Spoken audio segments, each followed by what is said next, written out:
Are you considering selling a house and have been intrigued by the cash home buyers, the ads you may have seen, maybe just looking for an easier way to sell a house and different options? So you've considered calling a cash home buyer, but are worried about lowball offers or of a company or someone coming in and stealing your house?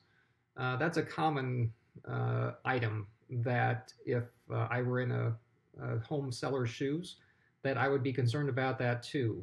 My name is Ben Sochek. I'm with 7 Days Cash by Home Downsizing Solutions, and we have been in business for more than 25 years at this point.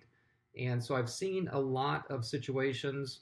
I've seen a lot of different companies come and go, and I completely understand when a home seller that would just like an easier way to sell a house is leery of contacting one of those companies because of the potential problems with them. I know in our case, we actually do buy houses. We have the funds available that we can close and purchase a house as soon as the title company can check title and prepare closing paperwork. We've closed houses in as little as 24 hours in the past. But there are companies out there called wholesalers that really have no intent and usually no ability to actually buy a house. Their websites and all their marketing pieces will say that they do buy houses. They will tell you on the phone that they buy houses.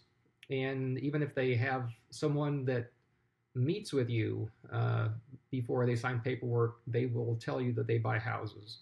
But if you look closely to their paperwork, they have no intention of buying the house. They have clauses in there that allow them to market the property and kind of like an agent, but without the obligations to you, the seller. And what they do is they usually say that they will buy the house in 21 to 30 days, but they want to get their contractors into the house to start getting bids for them. And what they don't tell you is that these contractors are actually potential buyers.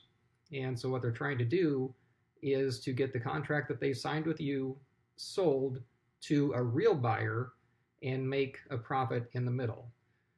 So that's their mode of operation.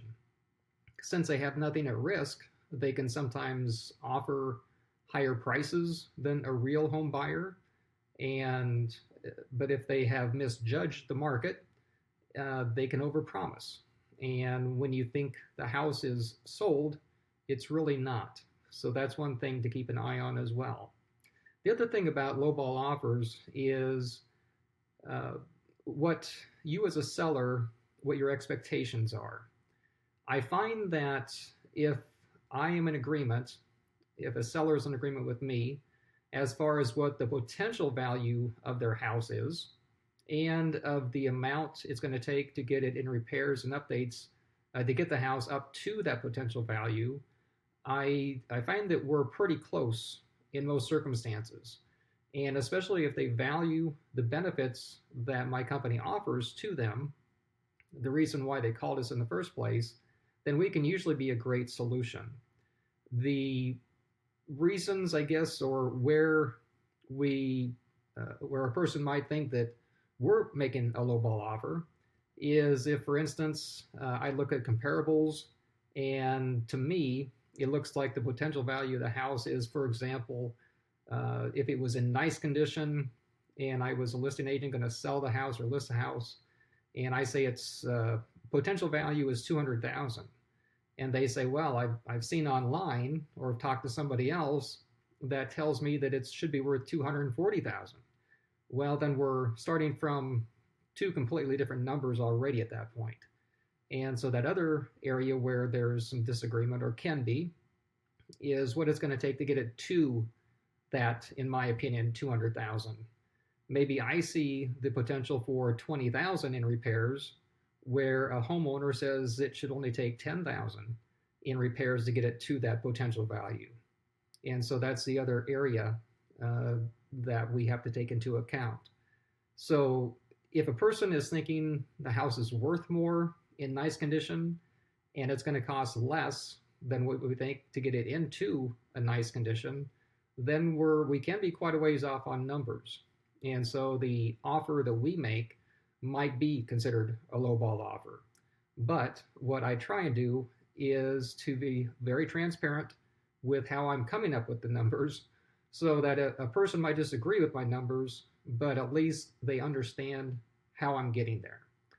So if you're considering selling a house and would like to work with a real home buyer that's transparent, that's been in business for more than 25 years, then contact us today at 7dayscash.com.